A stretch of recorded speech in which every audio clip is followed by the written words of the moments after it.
Residents of Ayetoro community in the Yaba local government development area LCDA of Lagos State have raised the alarm over the alleged demolition of their buildings by the Lagos State government officials, especially the task force and the Lagos State Emergency Management Agency, LASEMA.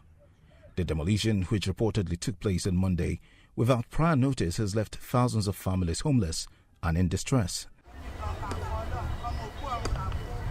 Residents told SYMFONI that some policemen and LASEMA officials came and demolished their building.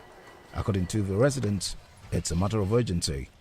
Efforts to get a response from the Lagos State Police Command spokesperson, Mr. Benjamin Hundeyin, were unsuccessful, as he has yet to answer calls nor respond to messages. SYMFONI spoke to some of the residents who spoke in the local Yoruba language. Gọ́tà lérò lọ́dọ̀ bàbá Kọ́lápá. Torí kí bàbá tó wọlé gbogbo wa náà ti bá jà ládùúgbò, wọ́n máa pariwo ọmọ bàbá. Wọ́n máa pariwo lé wa lórí ẹ̀ bàbá ló lè ṣe kíní kan ṣe. Àti bí oúnjẹ làwọn èèyàn tiẹ̀ ti yé tiwa. Wọ́n máa ní ṣe bẹ́ẹ̀ yín lọ́mọ bàbá. Ẹ máa pariwo bàbá ló lè ṣe. Níwọ̀n bá gbà tán dì mọ́ ní ṣíbí. Ẹlòmíì gan fẹ́ náà wà ọlápàjọ́ máa dúpọ̀ náà wò mọ́ wa lára. Tán fi wálẹ̀ pé ẹ wò ẹ fi wọ́n lẹ̀ dá sí wọn lára. Ẹ wo báyìí ẹ wo gbogbo wa. Tó bá tiẹ̀ jẹ́ lé nìkan náà gbà lọ́wọ́ wa ó tiẹ̀ sì dá. Wọ́n gbaṣẹ́ wọ́n tún gbalé lọ́wọ́ wa. Láì sọ fún wa tẹ́lẹ̀ ìyàwó ọmọ anybody ló ń sun bí tó rí. Kán tiẹ̀ consider wa kán ṣàánú wa. Gẹ́gẹ́ bí àgbàlagbà àlẹ́ ń ta lè lọ sábà àfọlọ́run àtàwọn kán fojú àánú wo gbogbo àtàwọn ń bì. Kán wò wá anybody ẹlòmíṣẹ́ ẹ̀ ń tilẹ̀ jẹ kó tó jẹun ni. Àwa ń sun ẹ̀rù ń bá wa, wọ́n lé gbogbo àṣẹ àti bàbà tó yẹ ká tún ta kórun má bàa pa wá kú. Wọ́n tún sọ fún wa pé ká má gbọ́dọ̀ ta. Tó bá di Friday àwọn máa lé àwọn èèyàn síta láì fún wa ní ẹ̀tọ́ kankan. Pé tá a bá kú àwọn máa kó black man ẹ̀ àwọn máa fi gbá àwọn èèyàn ṣó dá bẹ́ẹ̀. Ní ìjọba ta sẹ́mi lé páwọn náà máa ṣàánú wa tó wáyé páwọn náà ń ba tiwa jẹ́.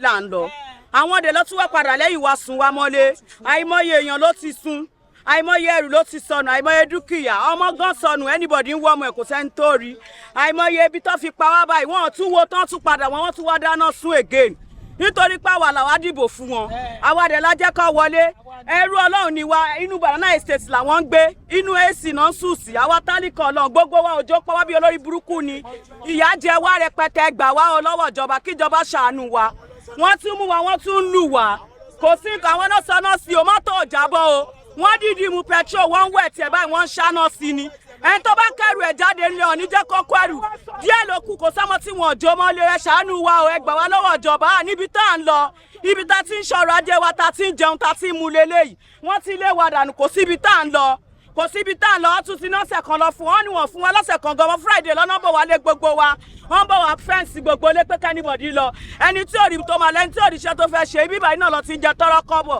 sọ́mẹ̀rì lọ́pàá fún wa pé ó lọ gbà tó yá náà sọ bẹ̀rẹ̀ sí ní sọ̀nà sílé wọ́n ju wá sílé Friday tí wọ́n ti ní kẹ́nìbọ̀dì kú ẹjọ́ ẹ bá abẹ́jọba o kó ṣàánú wa àgbà wọn nẹ̀rà nù àgbà tún nẹ̀rà nù ẹ̀ wọ́n kàn fi ìyà jẹ wá ni.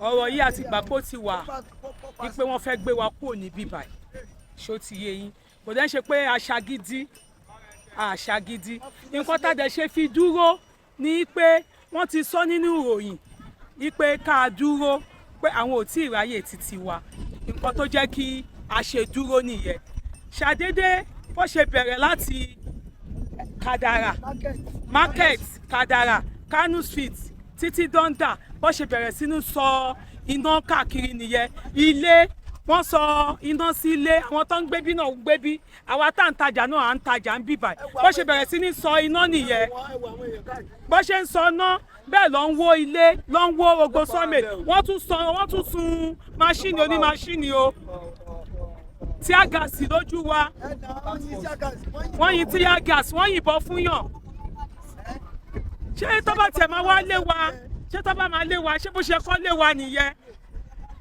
tábà tó yẹ pé wọ́n sọ fún wa pé báyìí ló ṣe máa lé wa àti wàtálàt pẹ̀lú ara wa but nǹkan táwa lérò ni pé tó yẹ pé ìjọba fẹ́ lé wa tòótọ́ tá a ṣe move a máa rí signboard láṣẹ dúró a lè bá ìjọba jà lẹ́yìn Ọlọ́run ìjọba ló kù but a rí signboard ààrẹ ni tó inform wa akọ̀ṣí ń gbọ́ wúrúwú pé a fẹ́ lọ a fẹ́ lọ la kàn ń gbọ́ ọ̀sán kan òru kan ló gbé Gàgàmùdé